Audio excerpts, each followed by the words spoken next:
다 함께 사도신경 고백함으로 12월 22일 수요일 대림절 기도회를 시작하겠습니다.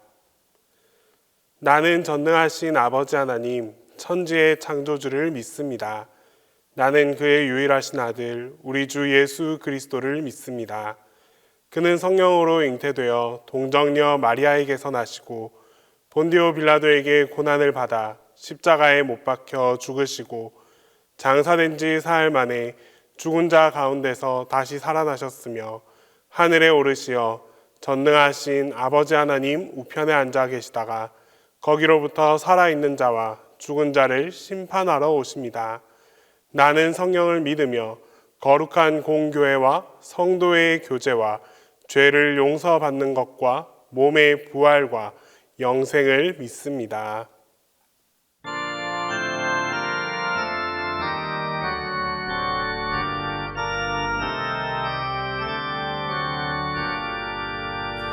정원한 자녀에게 주 천사 나타나 두려워하지 말라 참 기쁜 소식을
오늘 우리에게 주시는 하나님 말씀은 누가복음 1장 57절에서 66절 말씀입니다.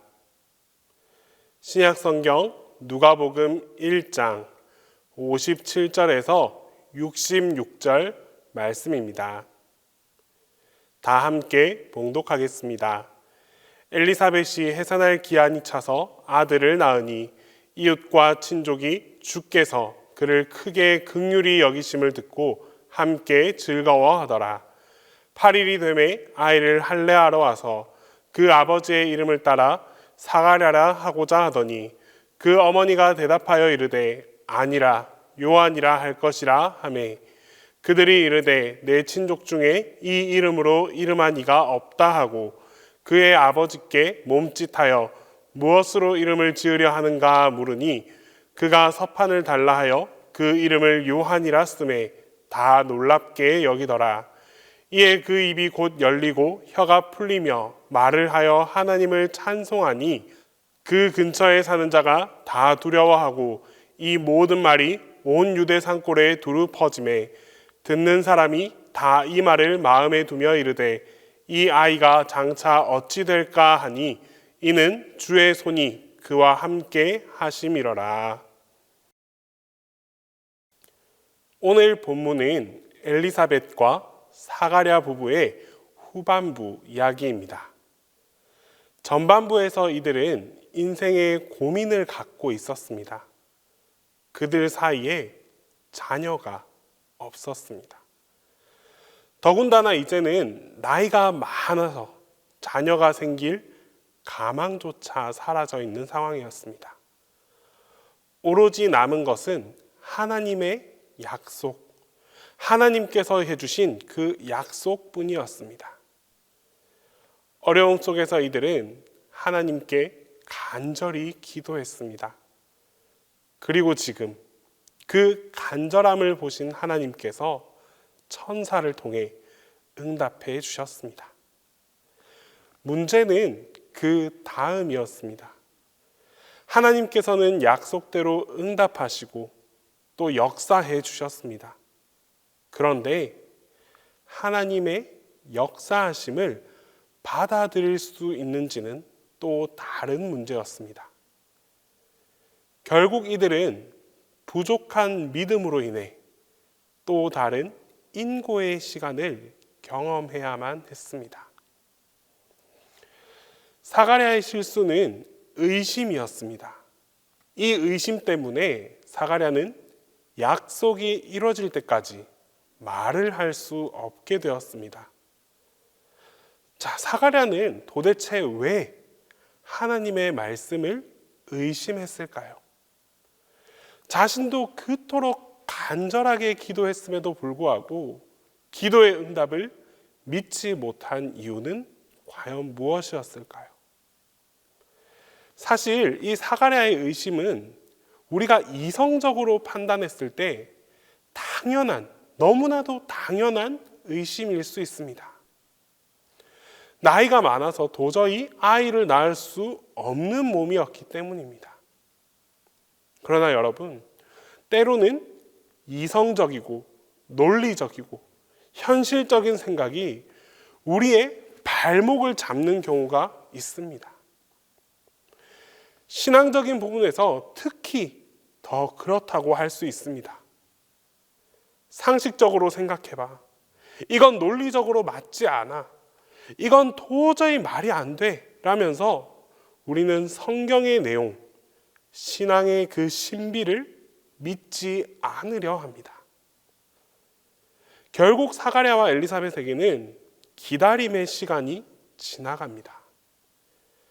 이들은 몸의 변화를 통해서, 그 신체의 변화를 통해서 하나님의 약속이 성취되는 것을 경험하게 되었습니다. 엘리사벳의 태 속에서 아기가 점점 자라나고 아기가 태동하는 것을 함께 느끼고 기뻐하면서 사가랴의 믿음 역시 변화되기 시작합니다. 이들은 이 오랜 기다림의 시간 동안 영적으로도 한 단계 더 성장하게 되었습니다.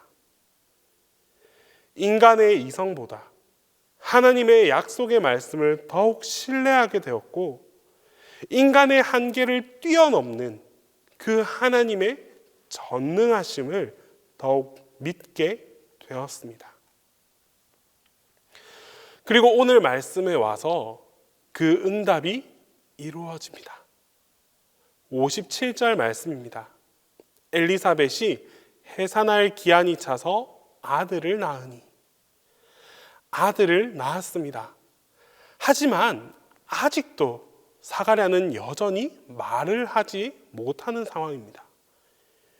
20절에 말씀하신 하나님의 때, 하나님의 시간이 아직 이루어지지 않았습니다. 때문에 사가랴의 기다림은 계속 이어졌습니다.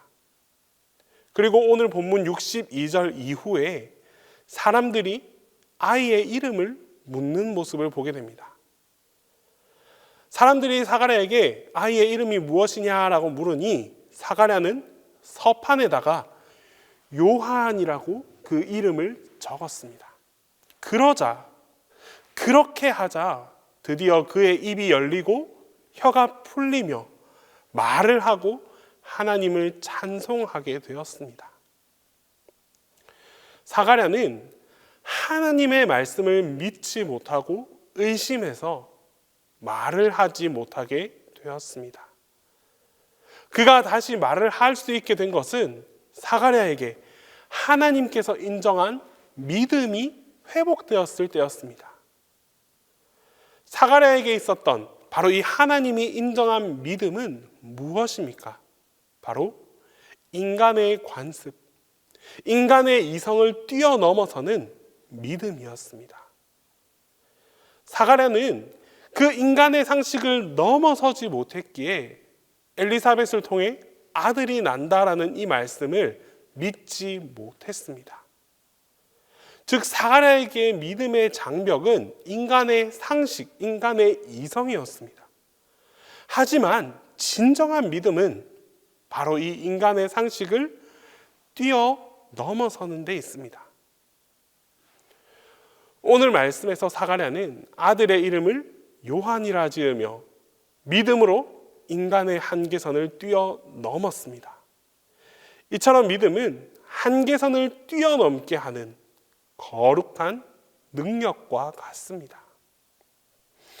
또한 믿음은 인간의 관습도 넘어서게 됩니다. 당시 사람들은 사가랴와 엘리사벳이 이름을 짓기를 당연히 사가랴 또는 다른 친족들의 이름을 따라 지을 것이다 라고 생각했습니다. 그것이 당시의 전통이었고 관습이었고 상식이었습니다. 보통 남자아이가 태어나면 할아버지의 이름을 그대로 물려받거나 아버지의 이름을 따랐습니다. 그러므로 사가랴의 아들의 이 할례의식에 참석한 이웃과 친족들이 아이의 이름을 사가랴로 지어라 라고 제안한 것은 지극히 자연스러운 일이었습니다. 하지만 엘리사벳은 이를 거부하고 요한이란 이름을 말하게 됩니다. 그러자 사람들과 친족들은 이제 반대하기 시작합니다. 당시 전통과 관습과 그들의 상식에 어긋난다라고 판단했기 때문입니다. 그래서 아이의 이름을 요한이라고 하겠다는 엘리사벳의 제안을 도저히 받아들이려 하지 않았습니다. 왜 엘리사벳이 요한이라고 이름을 지으려 했습니까? 엘리사벳은 사가랴를 통해서 하나님께서 이미 오래전부터 요한이라는 이름을 주셨다는 사실을 알고 있었기 때문입니다. 엘리사벳은 인간의 관습을 따르지 않고 하나님의 말씀, 하나님의 그 말씀을 따르기 위해 순종의 방법을 선택했습니다. 우리가 말씀에 순종하려 할 때 모든 사람이 환영을 받지 못할 때가 있습니다. 말씀에 순종한다고 해서 어느 순간에 갑자기 그 시온의 대로가 활짝 열리는 것은 아닙니다. 때로는 반대에 부딪힐 수 있습니다. 하지만 바로 이 반대를 극복하면서 순종할 때 우리의 믿음이 하나님께 인정받을 수 있습니다. 엘리사벳의 순종은 사람들의 반대에 부딪혔습니다. 하지만 사가랴는 그럴수록 담대하게 선포했습니다. 이미 아이의 이름이 확정되었음을, 요한이라는 사실을 사람들 앞에 선포했습니다. 하나님께서 지어준 이 이름이기에 다른 그 어떤 것과도 다른 이름으로 도저히 바꿀 수 없다라고 확신하고 있었기 때문입니다. 사가랴가 글로써 믿음의 선포, 요한이라는 이름을 적자 다시 말을 할 수 있게 되는 회복의 역사를 경험하게 되었습니다. 오늘 말씀을 묵상하면서 우리 자신의 문제도 한번 돌아보길 원합니다. 지금 나의 상황이 사가랴처럼 말을 하지 못하는 아주 답답한 상황에 빠져 있을 수 있습니다. 하지만 지금 그런 시간을 어떻게 보내느냐에 따라 결과는 달라집니다. 우리는 이 기다림의 기간 동안 사가랴처럼 믿음을 성장해 나갈 수 있어야 합니다. 상식으로 사는 인생이 아니라 믿음으로 사는 인생, 말씀으로 사는 삶이 될 수 있도록 우리의 믿음을 성장시켜 나아가야 합니다. 그리고 때가 되었을 때 인간의 한계선을 뛰어넘는 그 믿음의 고백을 담대하게 선포하며 나아갑시다. 용기 있는 순종이 필요합니다. 그러면 다시 회복의 은총을 얻은 이 사가랴처럼 우리의 문제가 풀리고 하나님의 영광이 드러날 수 있게 될 것입니다. 믿음의 선포, 믿음의 고백을 통해 하나님의 영광을 드러내는 여러분들 모두에게 하나님의 약속이 성취되고 회복하는 그 은혜가 영원토록 함께하게 될 것입니다. 기도하겠습니다.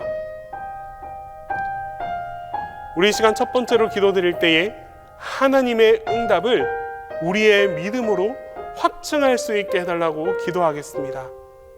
두 번째로 하나님의 그 역사하심을 간절하게 소망하면서 담대히 기다리고 나아갈 수 있는 우리가 되게 해달라고 기도하겠습니다.